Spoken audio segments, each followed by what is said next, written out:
the Faithful Writ.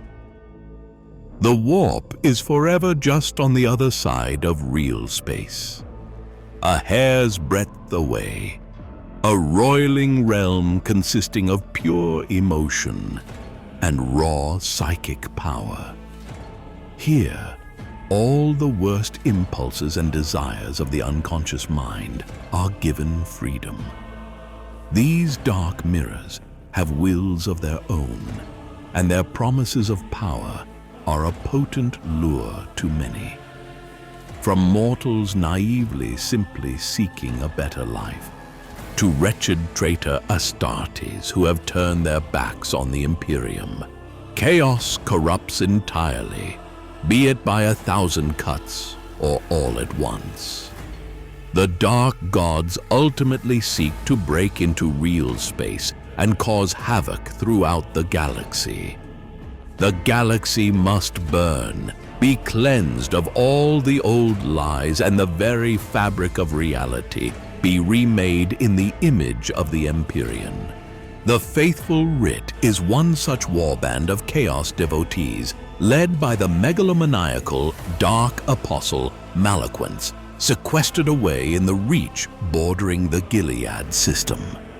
Malequence has a grand plan to tear the Imperium down by any means necessary, and is drawing resources and servants from throughout Gilead to enact this terrifying scheme. Through these servants, Malequence is enacting his will, a plot that could change the balance of power in Gilead forever, elevating himself to demonhood. To the many heretics of the Faithful Writ, Malequence burns. He is a dark apostle, drawing fiends to him like moths to a flame. Through ritual and sacrifice, his sorcerers assist foul creatures in breaking through into real space and possessing the bodies of his followers.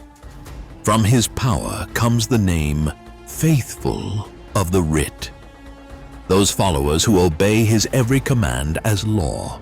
But where was this terror spawned? None can be sure. Malequence tells many varied tales of his own origins. In one version, he witnessed the drop site massacre of Istvan V. In another, he claims to have been present when the War Master slew Sanguinius. Who knows? Perhaps even Malequence himself isn't sure. Malequence has served the dark gods with monstrous devotion for 10,000 years. He wears their boons and blessings upon both armor and flesh.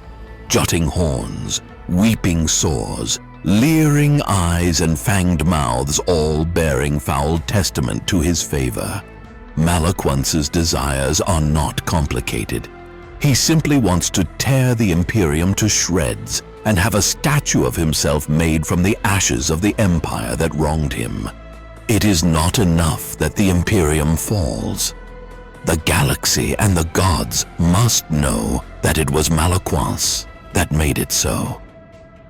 Such mad ambition would normally be the object of scorn, but for all his madness, Malequence cuts an inspiring figure, and his zeal is enough to convince his followers he is capable of such lofty goals.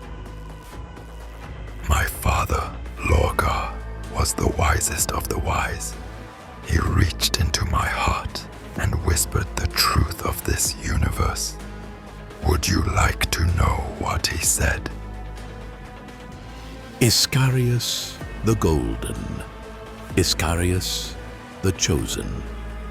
To Malequence, Iscarius is like a son, a protege he has trained from the earliest days of the heresy. This favored child can do no wrong in his Lord's eyes, carrying himself with the arrogance and temperament of one who has been denied nothing. This towering Astartes is clad in finely wrought war plate, custom crafted by the Warband's warpsmiths. Like all the blessings that Malequence bestows upon Iscarius, this is a source of intense jealousy from his brothers, who must make do with armor cobbled together from a dozen different patterns.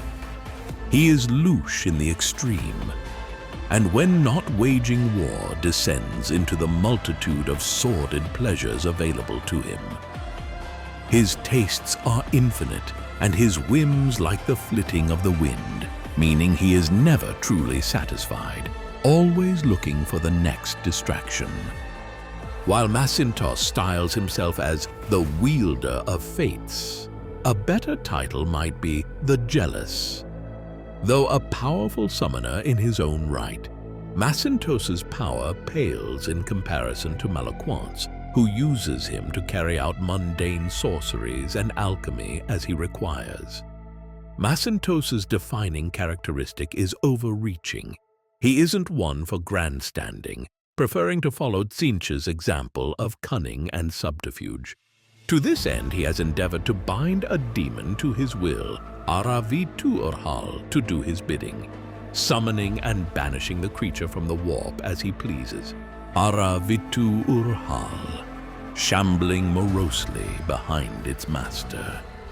Its once vibrant pink flesh has taken on a sickly paleness, and as it walks, the panoply of mutated warp-slicked arms that have erupted from its flesh over time lifelessly drag behind it. When spoken to, its manner is one of constantly scraping and simpering to the great Macintosh, wielder of fates. Brother Ephialtes delights in all things twisted and warp-touched, constantly searching for the next curious concoction or sketching out the tortuous shape of a demon's wing. Tall for even a traitor Astartes, his pale flesh-colored armor is covered in all manner of roughly welded-together talismans and blasphemous texts, and wielding an ancient gnarled force stave, Ephialtes is the master of possession for the Faithful Writ. This devout follower of chaos takes a joy in his work that the pantheon of dark gods would appreciate, particularly in studying the endless forms that the possessed can take and how he can further perfect the gift of possession.